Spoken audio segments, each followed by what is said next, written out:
Vous êtes bien sur France 3 Paris-Île-de-France.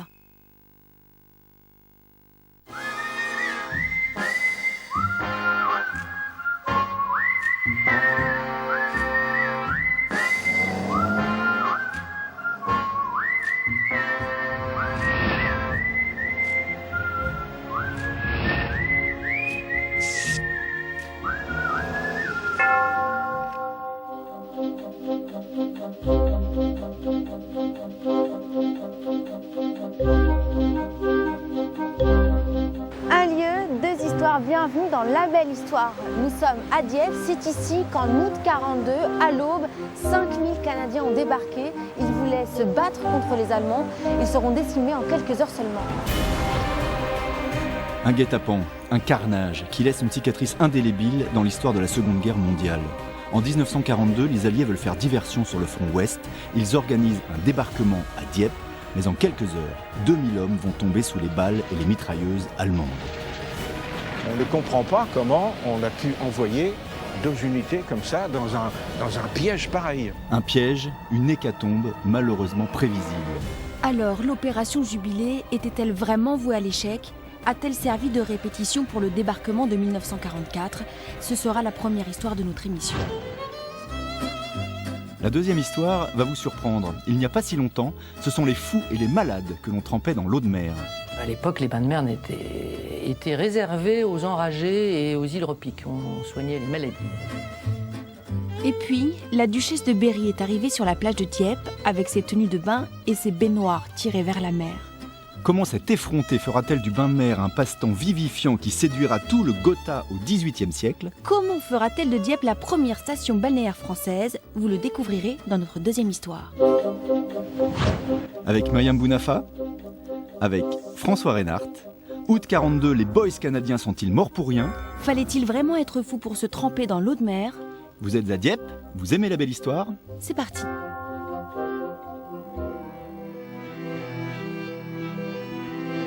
Nous sommes en août 42. L'Allemagne ennemie a envahi la France et gagne encore du terrain. L'Union soviétique, le Royaume-Uni et les États-Unis sont en alerte. Ils s'inquiètent pour leur propre territoire. Ils décident tous de réagir. Le haut commandement allié organise une opération commando, nom de code, l'opération Jubilé. On est en 42, c'est quoi le contexte de l'époque ? Le contexte pour les Alliés, pour ceux qu'on aime bien, le côté de ceux qui vont gagner la guerre, est le pire. 42, c'est une année terrible. Alors depuis 40, toute l'Europe occidentale, sauf l'Angleterre, est tombée sous la botte nazie, donc il y a des nazis partout, Dieppe est occupée. D'autre part, en juin 41, il y a Hitler qui a décidé d'attaquer l'URSS. Il attaque l'URSS, gigantesque pays, mais il gagne, il avance. Et Staline dit aux Anglais, il faut absolument faire un second front. Pourquoi c'est important un second front ? Il n'y a pas besoin d'avoir fait Saint-Cyr pour comprendre ça. C'est qu'évidemment, comme ça, les Allemands ils devront attaquer d'un côté et réattaquer de l'autre. Donc Churchill se laisse convaincre de faire cette opération en août 42 à Dieppe, un débarquement qui est un faux débarquement. Le plan d'action paraît efficace. Prendre d'assaut une ville suffisamment proche des côtes britanniques pour faciliter la couverture aérienne et maritime. Le choix est arrêté. Ce sera Dieppe et l'opération doit durer une demi-journée. Le but du raid, c'était pas d'envahir le continent, mais d'aller harceler les forces allemandes, d'aller détruire certaines facilités, dont le port, l'aérodrome, une station de radio, et aussi de possiblement capturer des renseignements, car il y avait un quartier général allemand. Et à l'époque, les planificateurs pensaient que c'était possible d'aller capturer des renseignements. Pour envisager un raid d'envergure, il faut des soldats, beaucoup de soldats. Les boys canadiens postés en Angleterre répondent présents. Tous volontaires, ils veulent prouver à leur pays leur bravoure et leur capacité. Ils ont envie d'un coup d'éclat. Ils n'ont pourtant encore jamais été sur le front. Marcel Diologen travaille à la mémoire de ces boys canadiens.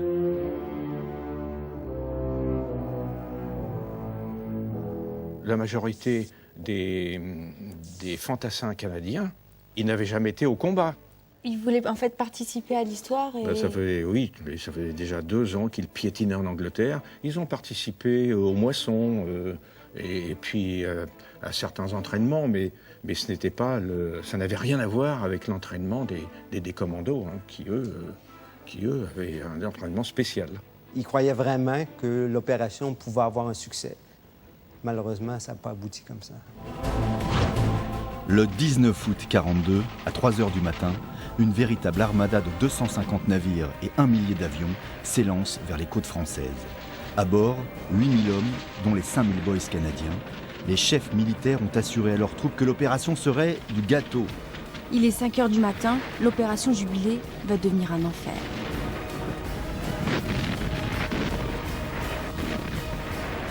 Est-ce qu'à votre avis, au premier coup d'œil, ils savent que ça va mal, c'est mal engagé? Ah bah ça a été immédiat, donc vous savez, les gars sortant des barges et puis la mitraille tout de suite. Ça, c'est sûr qu'ils ne s'attendaient pas à une défense aussi musclée, hein. Et puis malgré les maquettes qu'ils avaient donc montrées avant le départ, bon, ils savaient qu'il y avait un mur, etc., mais sans plus, hein.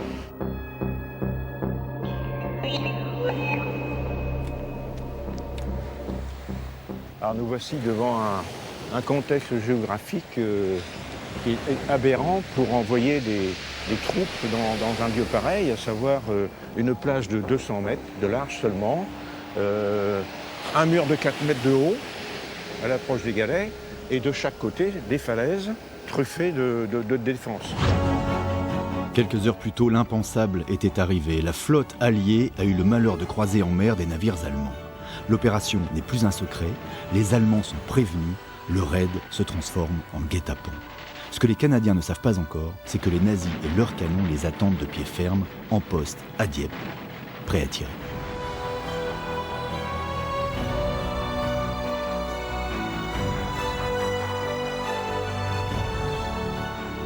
Alors vous pensez bien que les gars qui débarquaient là étaient sous feu direct, hein, ainsi que des nids de mitrailleuses sur la falaise en face, là. Ils se retrouvent donc dans une souricière, le feu tombe de partout. Ceux qui débarquent à la petite plage du Puy sont coincés entre les falaises. Ceux qui arrivent ici, sur la grande plage, se font tirer à vue, même du haut du château de Dieppe, alors occupé par les Allemands.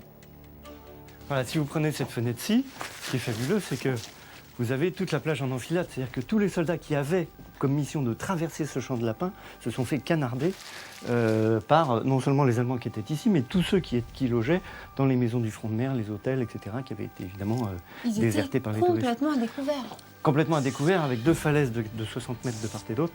C'est-à-dire que le seul passage, c'était la plage. Donc voilà.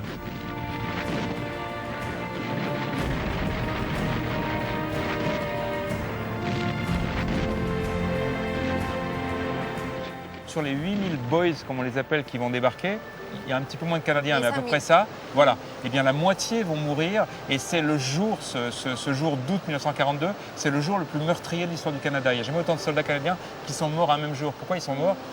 C'est pas compliqué à comprendre ici. Hein. C'était des sacrifiés. C'était les boys, ils débarquent là, sur la plage où on est là. Et puis voilà, ils arrivent sur la falaise. Et puis en haut de la falaise, il y a des types qui tirent. Bon, voilà. Donc effectivement, il y a quelque chose qui est de l'ordre du sacrifice, ça c'est sûr. Sacrifice. Le mot est prononcé. Les jeunes soldats canadiens ont eu à peine le temps de quitter leur barge. Immédiatement à découvert, plus d'1 millier vont tomber, morts en quelques minutes. Leur histoire et leurs souvenirs sont conservés au mémorial de Dieppe. Robert Boulanger, 18 ans, dans la barge qui l'amène devant le casino, a été tué d'une balle en plein front en sortant de la barge. Elle n'a même pas eu le temps d'arriver jusqu'à la plage. Voilà, exactement. Il n'a pas eu le temps de voir la couleur des galets, le pauvre, hein. Des bruits de canon assourdissants, des cris, des balles qui sifflent dans tous les sens. Les habitants de Dieppe, eux, tentent de se protéger durant l'assaut. Le 19 août 1942, Monique Péloin avait 13 ans. Elle a passé toute la nuit cachée dans la cave et s'en souvient encore. Nous sommes restés dans la cave jusqu'en début d'après-midi. Et puis vers 4h, 3h30, 4h, quand on a senti que le calme revenait progressivement, nous sommes sortis de cette cave Et c'est là que nous avons vu le défilé des blessés. Dans un état pitoyable, puis tellement l'air malheureux, vous savez, un peu hagard, un peu... Ça vous marque, hein, mais je n'oublie pas. Les Allemands sont stratégiques. Ils visent juste. Ils éliminent en premier les soldats du génie. Sans transmission radio, le commandement, déjà aveugle à cause de la fumée, devient complètement sourd. Il expédie alors de nouvelles vagues en renfort dans la confusion la plus totale.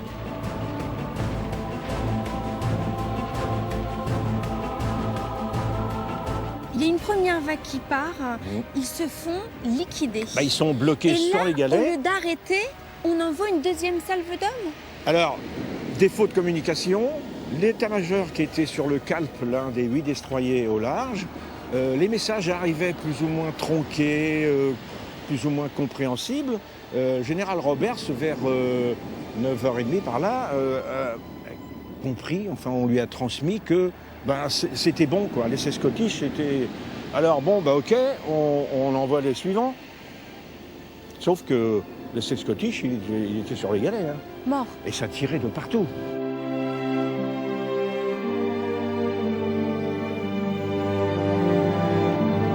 Une opération militaire qui ressemble à un fiasco. Erreur de communication, erreur tactique, fuite, malchance. Tout se retrouve rassemblé pour que l'opération Jubilé se solde par un bilan dramatique. 1252 morts, tous les autres prisonniers. Les boys canadiens sont évidemment morts pour rien. Un fiasco pour les Alliés, une victoire éclatante que les nazis voudront partager avec les Diepois en leur rendant leurs prisonniers. Les forces françaises, la sous-préfecture et différents civils vont aller retrouver les Allemands en disant voilà, ce qui nous arrangerait, vous avez fait beaucoup de prisonniers canadiens, c'est que les prisonniers diepois soient libérés pour en remerciement de ce qui s'est passé ici.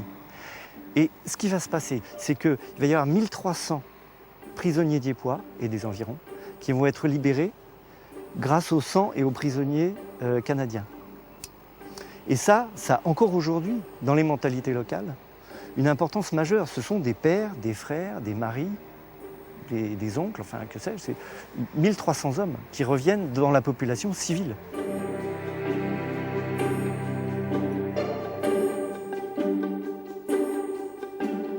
Les Canadiens n'auront donc pas été complètement sacrifiés pour rien. Le commandement allié a aussi tiré des leçons de ce terrible échec. On ne débarque pas dans un port fortifié entouré de défenses naturelles aussi massives. Le débarquement de Normandie en juin 1944 aura lieu loin des falaises.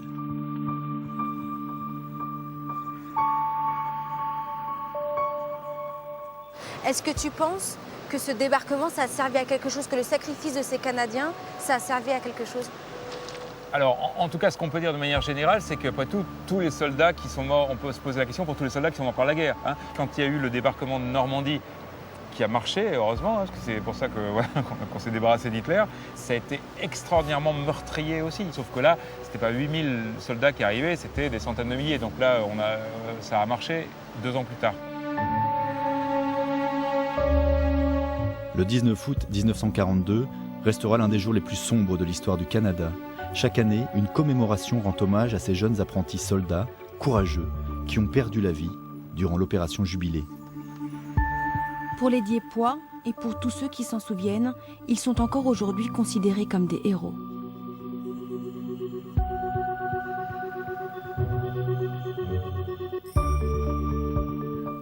Quand on y pense, je pense que pour eux, ça devait être bien difficile. Vous avez la plage avec tous ces barbelés et puis tout, et les falaises et tout.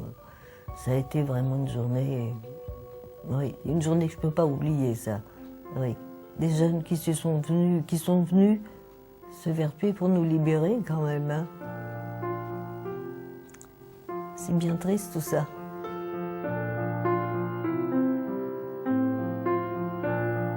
Jubilé, comme un échec sanglant de l'histoire. Néanmoins, ce sacrifice ne doit pas faire oublier les inestimables leçons de guerre apprises ce jour-là. Toute l'année, des Canadiens viennent inlassablement rendre hommage à leurs compatriotes, tragiquement sacrifiés sur les plages de Dieppe.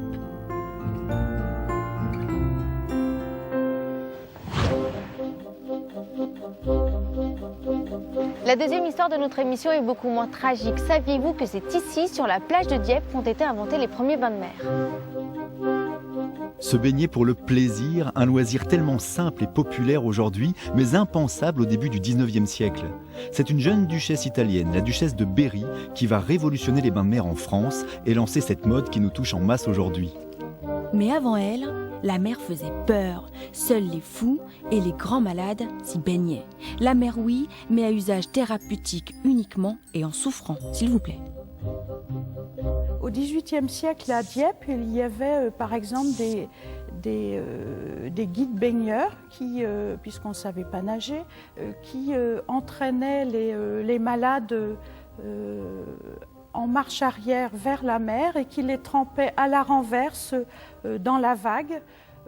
Donc inutile de vous dire que les malades avaient très peur et que le froid aussi ressenti faisait partie de la thérapie des bains de mer, comme la terreur ressentie aussi. Atteint de folie, de langueur ou de problèmes de peau, allez hop, dans les vagues. En 1824, on vient à Dieppe pour se soigner. Le premier établissement des bains y a vu le jour. On y propose alors d'austères traitements. Les médecins y envoient les femmes en particulier pour leur rafraîchir les idées. La pauvre femme, elle devait arriver dans l'eau, faire face, alors ça c'est les recommandations, hein, faire face bravement à la vague, et le maître nageur la prenait dans ses bras et la plongeait quand la vague arrivait, l'immergeait complètement dans l'eau de façon à ce qu'elle ressente, c'était ce qui était vraiment dit dans les manifestes et autres prescriptions, la commotion nécessaire à se sentir, à devenir hors de soi. C'était une sorte de suffocation. Et cette suffocation devait être le signe que bon ben voilà, ça réussissait, on avait bien pris son bain et voilà. Alors cette mode des bains de mer, elle vient d'où? On pense que le bain de mer c'est complètement naturel, on pense que depuis la nuit des temps, comme ça, l'homme arrive au bord de la mer, il se dit ah c'est formidable, il fait chaud. Enfin là il fait froid aujourd'hui, mais normalement il fait chaud. Je vais aller me baigner, pas du tout. C'est une mode qui est née pendant des siècles, pendant des millénaires. La mer c'est un danger. On ne va pas mettre un pied dedans, on y va sur un bateau, on a peur parce qu'on pense qu'on ne va pas rentrer. Sur la côte, personne ne va mettre des pieds là-dedans, sauf pour prendre les crevettes ou les moules. Voilà. Mais sinon, à la fin du XVIIIe siècle, en Angleterre, de l'autre côté, là-bas, à Brighton en particulier, dans l'aristocratie, il y a des médecins qui commencent à dire « mais les bains de mer, ce serait très bon pour la santé ». Alors on pense que c'est bon pour les maladies de nerfs, on pense que c'est bon pour les langueurs, on pense que c'est bon en général pour les maladies de femmes. Il y a toujours l'idée que les femmes, elles sont nerveuses et qu'il faut les calmer. Évidemment, Une duchesse affranchie va venir secouer la petite ville de Dieppe. Elle s'appelle la duchesse de Berry. Une jeune et jolie Sicilienne qui a poussé comme une herbe folle, loin des conventions dues à son rang. Mariée à 17 ans au duc de Berry, le fils de Charles X, elle fait partie de la famille royale et réside au palais des Tuileries à Paris. Mais veuve très jeune, elle ne rêve que d'une chose, la liberté. Elle n'aimait pas être à la cour, elle n'aimait pas être... C'était trop austère pour elle, c'était trop guindé. Elle n'aimait pas du tout cette ambiance-là. Et puis on l'envoyait souvent à l'extérieur, ce qui l'arrangeait bien. 15 heures en diligence pour faire un Paris-Dieppe en 1825, il fallait être motivé. À Dieppe, la duchesse ne tient pas en place. Un vrai garçon manqué. Et ce qui l'amuse, ce n'est certainement pas de faire de la broderie dans un salon de thé.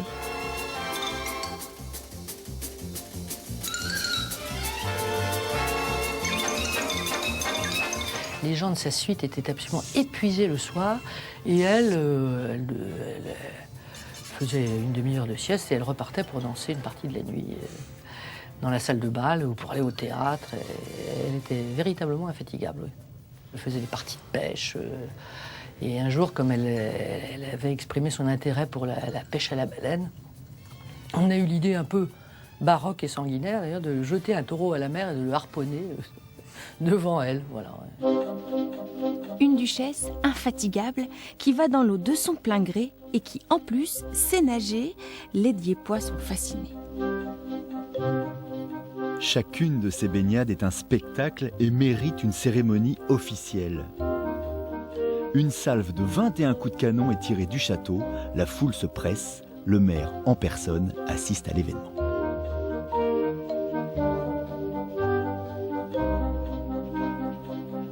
Quand quand Madame a décidé de prendre son premier bain, on a fait retentir le canon. Et elle est rentrée dans l'eau de façon très, très digne, mais aussi, comme c'était une personne très enjouée, amusante et tout, elle a commencé à barboter, à arroser ces dames de compagnie qui, elle, étaient beaucoup moins à l'aise qu'elle, parce qu'elle savait nager, la duchesse de Berry. Mais en fait, à cette époque, tout le monde ne sait pas nager. Attention, parce que là, on parle là, ce qu'on dit là avec la duchesse de Berry, etc., c'est les bains de mer, ça veut dire c'est un processus médical avec quelqu'un qui te porte dans l'eau, etc. Nager, c'est autre chose. Ça, nager, les hommes ont toujours su nager. On pense que déjà, on a trouvé des peintures rupestres dans les grottes préhistoriques avec des hommes qui nagent, mais on nageait dans des rivières, ou après, par exemple, au moment de l'Empire romain, etc., on nage dans des piscines, c'est-à-dire que c'est des endroits qu'on bâtit, c'est pas la mer, où on nage dans des petits lacs, c'est-à-dire que là où il n'y a pas de danger. Mais la natation, elle a été très pratiquée, alors en particulier autant chez les Grecs et les Romains en particulier qui aimaient le sport, ils faisaient beaucoup de natation, voilà. Après, même Charlemagne, c'était l'empereur Charlemagne, il adorait nager, il allait dans les rivières pour nager, etc. Donc ça, c'était très courant. Et puis, à la fin du XVIIIe siècle, non seulement on invente les bains de mer, mais d'autre part, la natation commence à redevenir à la mode et la natation comme sport, c'est quelque chose qui est du 19e siècle. Mais encore une fois, c'est la natation dans des piscines, dans des bassins, etc. Ce n'est pas forcément lié à la mer. Mais c'est qu'elle donne envie, cette duchesse, à batifoler ainsi dans l'écume insouciante. Allez, tous à l'eau, comme elle, le gratin des environs va finir par entrer dans les vagues et ils vont adorer. Pour profiter au mieux de la tempête, on fait même venir d'Angleterre des bathing machines, d'improbables cabines baignoires tirées par des chevaux, une vraie innovation à l'époque.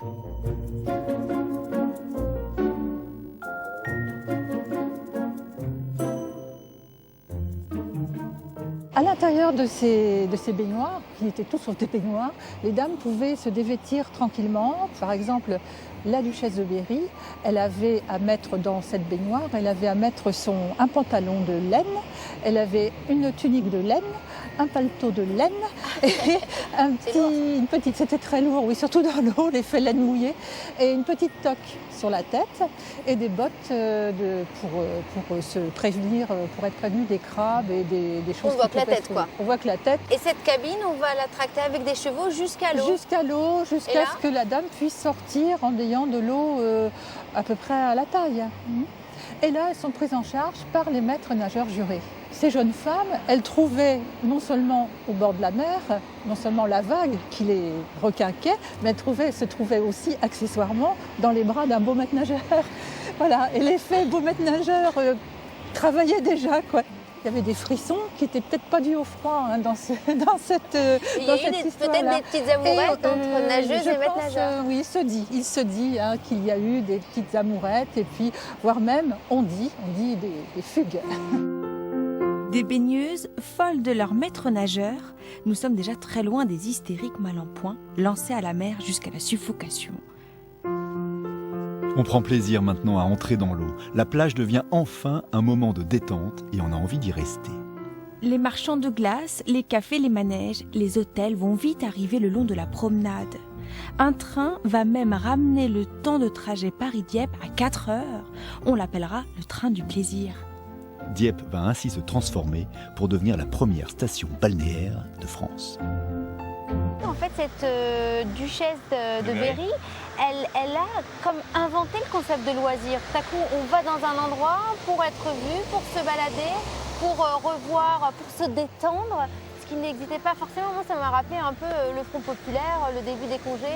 Ah, oui, alors oui et non, parce que le loisir, l'idée même du loisir, c'est quelque chose qui appartient à l'aristocratie de l'Ancien Régime, du temps des rois. L'aristocratie, c'est des gens qui foutent rien, donc qui sont dans le loisir permanent. Là, d'accord. Donc ce qui est différent là à partir de ce moment-là, c'est que c'est lié à la mer, alors que pendant très longtemps, les aristocrates, etc., ils avaient des maisons de campagne, des maisons de villégiature, mais qui étaient des maisons à la campagne, dans un charmant coteau, etc. Avant la mode des bains de mer, les villes anciennes, tout est construit contre la mer. On se protège de la mer. Toutes les maisons sont dos à la mer, elles sont dans les remparts, etc. Et brusquement, à partir de la mode des bains de mer... Ça fait face à la mer. Voilà. Et brusquement, la mer est plus un danger, c'est quelque chose qu'on admire. Et ça, effectivement, ça va se répandre partout. Alors, les années 20, donc la duchesse de Berry qui lance la mode de Dieppe, donc Dieppe se développe très vite. Et partout, tout va se construire partout, en commençant par la Normandie. Quel chemin parcouru! La mer pour les fous et les malades, puis réservée aux aristocrates, pour enfin devenir un plaisir partagé par tous. Ce sont les premiers congés payés en 1936 qui vont définitivement lancer la grande mode des vacances à la plage. Depuis, notre littoral accueille chaque année plus de 35 millions de vacanciers. La mer est indétrônable. Elle reste la destination estivale préférée des Français. Nous quittons Dieppe et sa plage aux histoires si contrastées. La prochaine fois, un autre lieu, 2 autres histoires. Salut, nous on va se baigner? Allez, on va se baigner. Oh, sérieux? J'enfile un scaphandre et on y va. D'accord.